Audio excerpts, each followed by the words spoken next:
신종 코로나 바이러스가 자동차 생산 라인을 셧다운시켰다.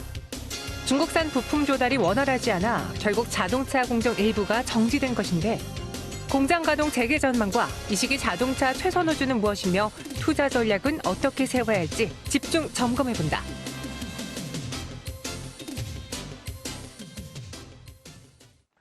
네, 와이드 경제 시간입니다. 신종 코로나 바이러스로 인해서 중국 내에 있는 많은 공장들의 가동이 중단됐습니다. 당연스레 국내 제조업체들도 피해를 볼 수밖에 없는데 그런데 주가는 다르게 움직이고 있어요. 무엇 때문인지 이야기 나눠보죠. 유진투자증권 자동차 애널리스트 이재 애널리스트와 함께합니다. 안녕하세요.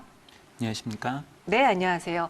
지금 이 신종 코로나 바이러스 사태 때문에 자동차 업계 공장 셧다운이다 이런 악재 소식이 있는데 지금 상황이 정확히 어떻습니까? 지금 보게 되면은 중국에 있는 공장들이 많이 가동들이 중단이 됐기 때문에 중국에서 이제 수입해오던 부품들이 한국에 지금 원활하게 조달이 안 되고 있습니다. 그중에서 특히 와이어링 하네스라고 하는 부품이 중국 의존도가 높기 때문에 국내에 있는 공장들도 그로 인해서 공장 가동이 좀 중단되는 사태들이 나타나고 있는데 쌍용차 같은 경우는 2월 4일부터 벌써 좀 공장 가동을 중단을 하고 있는 상황이고 현대차도 라인별로 좀 차이가 있기는 하지만 7일부터는 공장들이 대부분 다 이제 휴업을 하는 상황입니다. 그리고 르노, 삼성 같은 경우에도 다음 주 정도에는 가동을 중단할 수 있다는 얘기가 나오고 있고 그 외에도 한국제임이나 기아차 같은 경우에도 상당히 재고가 부족하기 때문에 이런 사태가 지속이 된다면은 공장이 또 가동이 중단될 수도 있는 좀 그런 상황이라고 볼 수 있습니다. 네, 지금 쌍용차도 2월 4일부터 12일까지 휴업인데 말씀하시길 이제 중국 의존도가 높은 와이어링 하니스가 부족하다라고 했는데 의존도가 어느 정도인가요? 전반적으로 봤을 때 네. 저희가 한국에서 수입해오는 전체 자동차 부품 중에서 네. 그 중국산 제품이 한 31% 정도를 31%. 차지를 하고 네. 있습니다. 와이어링 하네스 같은 경우에는 그 중에서도 이제는 인건비를 굉장히 좀 많이 잡아먹는 부품이기 때문에 중국이나 동남아시아에서 주로 수입을 하는데 중국산 부품 비중이 약 87% 정도가 되고요. 그 다음으로 베트남이나 필리핀 같은 동남아로부터 약 10% 정도를 이제 수입을 하는 제품입니다.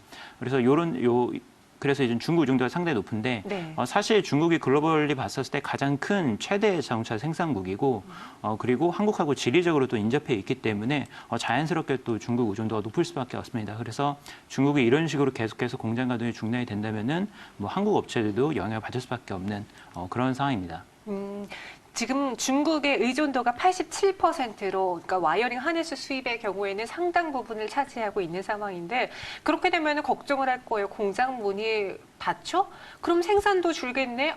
수익에 매출에 타격을 입겠구나라고 생각할 수 있는데 그와 달리 주가는 오르고 있거든요. 그 이유가 무엇인지 지금 신차 판매 영향에는 미미한 내용인가요? 어떻게 보세요? 신차 판매에 단기적으로는 영향을 줄 수 있는데 네. 저희가 좀 생각을 해봐야 되는 게 지금 공장을 가동하겠다라고 얘기를 한 기간이 약 일주일 정도 이렇게 되고 있습니다. 네. 근데 많이들 얘기하시는 차종이 GB80이나 이제 펠리세이드처럼 대기 수요가 많은 차종들에서 많이 걱정을 하시는데 네. 그 차종들이 보면 GB80은 한 5개월 정도, 펠리세이드는 지금은 좀 많이 내려왔지만 작년 같은 경우에는 10개월 이상 대기 수요가 있는 상황이었습니다. 그래서 여기서 일주일 정도 더 기다린다고 해가지고 바로 이제 수요가 급감을 하거나 그러지는 않을 것 같습니다. 그래서 현재 단순히 일주일 공장 가동 중단하는 것만으로 인해서 수요가 다 이탈을 할 거냐? 그러면 그렇지는 않을 것으로 생각이 되고 다만 좀 우려를 하는 거는 이 코로나 사태가 아주 장기화가 된다면은 그러니까 일주일 이상 가동이 중단이 된다면은 그렇게 되면은 좀 큰 영향이 있을 수 있다. 하지만 공장 가동이 이제 네. 중국 쪽에서 다음 주부터는 순차적으로 가능할 걸로 저희는 좀 예상을 하고 있습니다.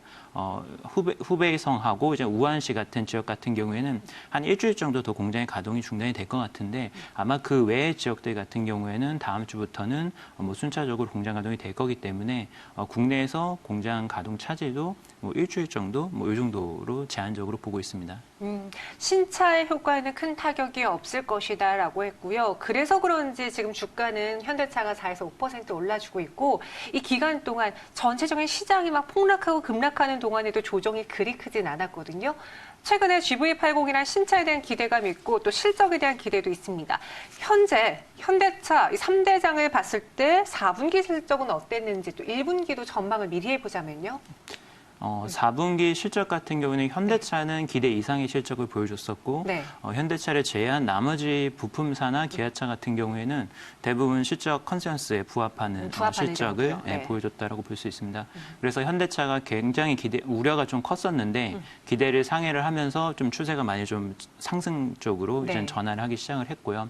그리고 1분기 실적을 보자면은 사실 이게 한 일주일 정도 공장 가동이 중단이 되기 때문에 이 부분에 1분기 실적이 확실히 좀 부정적으로 작용을 할 수밖에 없습니다. 네. 그리고 현재 공장만 가동이 중단된 게 아니라 중국 같은 경우에는 뭐 아예 사람들이 이동을 그렇죠. 못하기 때문에 소비 심리가 굉장히 얼어붙을 수밖에 없고 한국 같은 경우에도 당연히 이제 영향을 받을 수밖에 없습니다. 그래서 그런 걸 감안하면은 뭐 1분기 실적은 크게 기대를 할 수는 없을 것 같은데 근데 코로나 바이러스 사태가 터졌을 때 1분기 글로벌 경기나 뭐 업체들 실적 같은 영향 받을 거라는 것에 대해서는 다들 좀 예상을 하신 부분들이거든요. 그래서 이미 좀 그 부분은 사전에 주가에 반영이 됐고 앞으로 이제 주목을 해야 되는 거는 뭐 2분기나 하반기가 되면은 어떤 반등 효과를 얻을 수 있느냐 이게 중요한데 1분기 때 이렇게 감산이 있게 되면은 자동차 업종 같은 경우는 재고가 줄어들면서 그 이어진 분기에서 증산 효과가 나타나게 됩니다.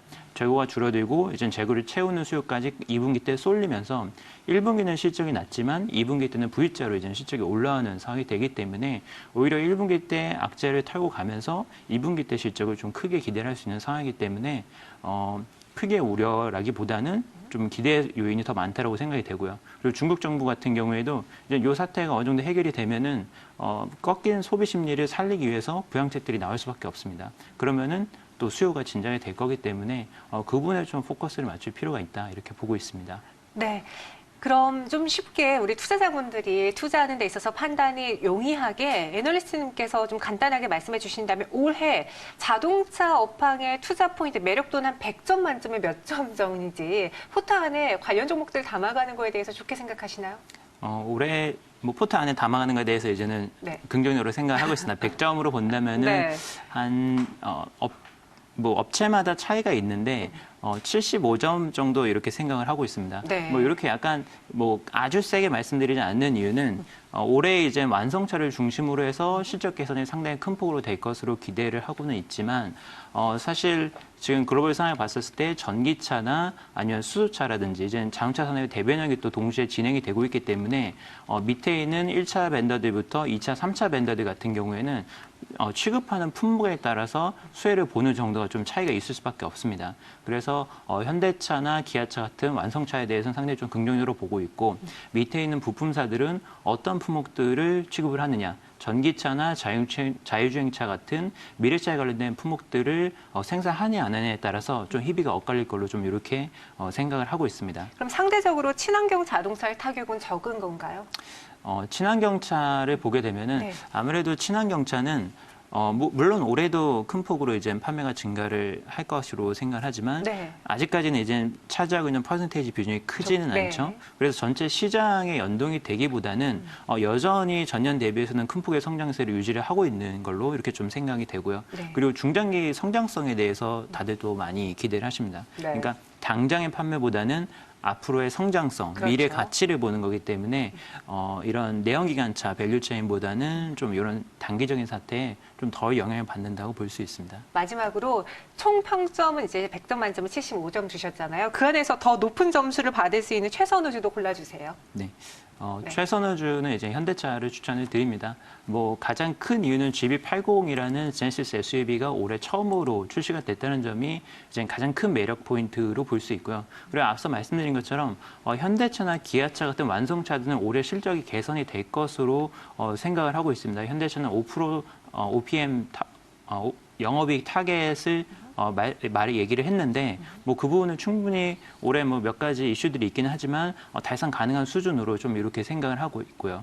근데 뭐 밑에 있는 부품사들은 사실 좀 희비가 엇갈린다고 제가 말씀드렸지만 이번 코로나 사태로 인해서 그리고 중국 쪽의 의존도가 높다라는 어떤 시장의 판단 때문에 주가가 상당히 좀 조정을 많이 받았습니다. 근데 그런 가격 메리트가 있기 때문에 조정 국면에서는 또 올라올 수 있고 또 이런 측면이 있어서 현대차를 최선주로 추천드리고 단기적으로는 현대차뿐만 아니라 그 외 부품주들 뭐 현대모비스나 현대위아 한호시스템 이런 업체들도 같이 좀 반등이 나올 수 있을 것으로 이렇게 판단을 하고 있습니다. 네, 최선호주 현대차 그리고 그와 함께 부품주들에 대한 투자도 유망하다라고 정리해 주셨어요. 지금까지 이질 애널리스트와 함께했습니다. 고맙습니다.